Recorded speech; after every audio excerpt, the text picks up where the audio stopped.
आगे से 1 2 3 4 4 अंक लिखा हुआ है ना, नीचे भी 1 2 3 4 4 अंकों वाली घटा है ना। इतना इजी है कि आप एक बार पढ़ लोगे, एक बार देख लोगे अच्छे से, तो सारा घटा यूं चुटकी बजा करके सॉल्व कर दोगे। लेकिन उसके लिए जरूरी है कि आप अपनी आंखें पूरी तरह से खुली रखें, दिमाग को चंचल रखें और ब्लैक बोर्ड से नजर बिल्कुल ना हटाएं। तो क्या आप लोग तैयार हो समझने के लिए? सभी कोई किस पे आते हैं? सवाल पे।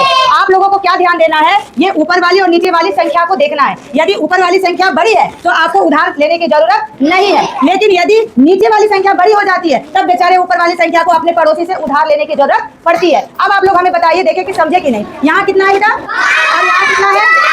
यहाँ ज्यादा है कि यहाँ ज्यादा है? 5 ज्यादा है कि 4 ज्यादा है? क्या हमें यहाँ उधार लेना पड़ेगा? क्या नहीं लेना पड़ेगा। आराम से 5 में 4 घट जाएगा तो कितना बचेगा? 1। Very good. कितना बचा? 1। अब क्या करना, देखो ये 5 उंगली है ना, अभी 5 उंगली में 4 को मोड़ दिए, कितना बचा?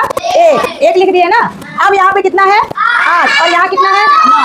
8 बड़ी है या 9 बड़ी है? अब ऊपर वाली संख्या क्या हो गई? छोटी। अब ये छोटी हो गई तो इसको क्या करना पड़ेगा? पड़ोसी से उधार लेना पड़ेगा, तभी ये बेचारा ये 9 को अपने से कमजोर कर पाएगा, घटा पाएगा, है ना। तो अब क्या है कि ये जैसे अभी यहाँ कितना है? 8 है ना, यहाँ से जैसे ये पैसा लेगा ये हो जाएगा 18। कितना हो जाएगा? और ये 8 की कहानी खत्म। अब यहाँ 8 नहीं है, यहाँ कितना है? 18। और ये चूंकि एक इसमें पैसा दे दिया, इसके पास कितना बचेगा? कितना बचेगा? तो ये हो जाए, यहाँ लिखा जाएगा 6, ये 7 की कहानी खत्म। अब आप बताइए 18 में 9 को घटाएंगे तो कितना बचेगा? आप एक मिनट रुकिएगा, यहाँ कितना है? 9 है। कितना है? ये 18 जिसको अगर नहीं आता है, यहाँ कितना है? 18 है। 18 लाइनिंग दीजिए। 1 2 3 4 5 6 7 8 9 10 11 12 13 14 15 16 17 18। 18 में हमको कितना काटना है? 9 को काट दीजिएगा। 1 2 3 4 5 6 7 8 9 हमने क्या किया? काट दिया। आप बताइए गिनो को कितना बचा? 1 2 3 4 5 6 7 8 9। कितना बचा? 9। तो हम आराम से यहाँ लिख देंगे 9।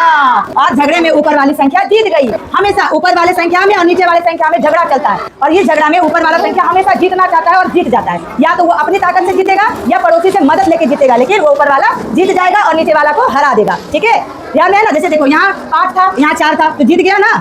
5 में 4 घट गया ना। अब यहाँ ये बोला हम तो तुमसे बड़ा है, हमको हरा के देखो। ये 9 8 को ललकार रहा था, लेकिन 8 का पड़ोसी तो बड़ा समझदार था। बोला बहन आप चिंता क्यों कर रहे हो, हम आपको 1 यहाँ दे दे रहे हैं, आप उसको हरा दीजिए। तो 1 का ताकत मिल गया तो उसकी ताकत बढ़ गई ना। जैसे इसकी ताकत बढ़ गई, यहाँ हो गई 18। कितना हो गया? अब ये बोला लो हम तुम्हें दिए हरा कर, और इसे हरा दिया और फिर अपना संख्या को यहाँ पे उसने उतारा। तो 18 में 9 गया तो कितना हो गया? 9। अब यहाँ कितना बचा है? और यहाँ कितना है? 6 बड़ा है या 5 बड़ा है? 6 बड़ा है। तो क्या इसको लेने की जरूरत है उधार? ये तो अपने ताकतवर है। क्या है ये? ताकतवर। ये 5 को हरा देगा ना। हाँ, जब 6 5 को हरा देगा तो 6 के पास कितना बचेगा? कितना बचेगा? 1। अगर मान लो कोई नहीं जान रहा है कि कैसे आपको गिनना है तो 6 उंगली निकाल ले सकते हैं। अब 6 में 5 को तो ये क्या कर दिया? हरा दिया। कितना बच गया भैया? 1 बच गया। तो हम यहाँ क्या लिख देंगे? 1। अब यहाँ कितना है और यहाँ कितना है? कौन वाली बड़ी है, 6 या 4? 6। तो क्या 6 जो है 4 को हरा देगी ना। तो अब 6 में 4 जाएगा, कितना बचेगा? कितना बचेगा? 2 बचेगा। ये लो आपका आंसर हो गया तैयार।